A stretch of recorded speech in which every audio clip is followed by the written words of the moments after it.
few. How about that? Yes, sir. Excuse me? Well, I have answered this question the same way for a long time, which is I am focused on Virginia. I have been in Virginia. My name is not on the ballot in New Hampshire. I have not been in Iowa. I'm not in South Carolina. I am in Virginia, and I look forward to staying focused on Virginia just like I have been.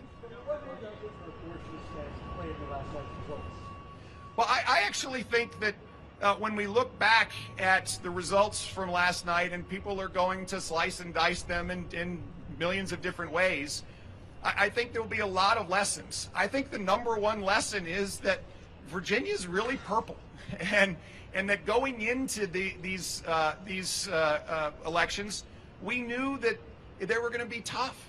I mean, we absolutely knew that these were going to be tight races, and guess what? They were. And so all of the topics that people talked about, I think, were really important. I think one of my aspirations was to find a place to come together on one of these most difficult topics. So abortion is potentially one of the most difficult topics in Virginia and around the nation. And my hope continues to be that we can find a way to come together as Virginians and lead. I do believe that there is a place we can come together, common ground. This is difficult, and I'm hopeful that the dialogue that we started can continue.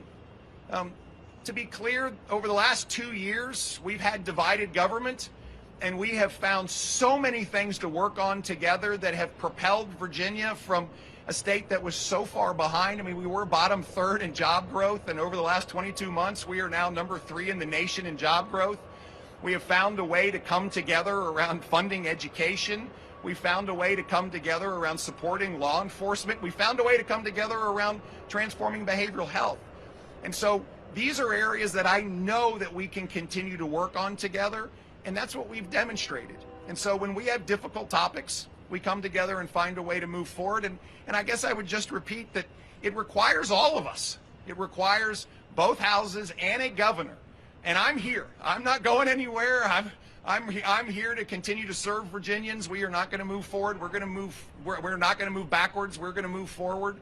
And most importantly, I think it can be an arm in arm moving forward that puts Virginia, again, at the top of the pack in so many areas.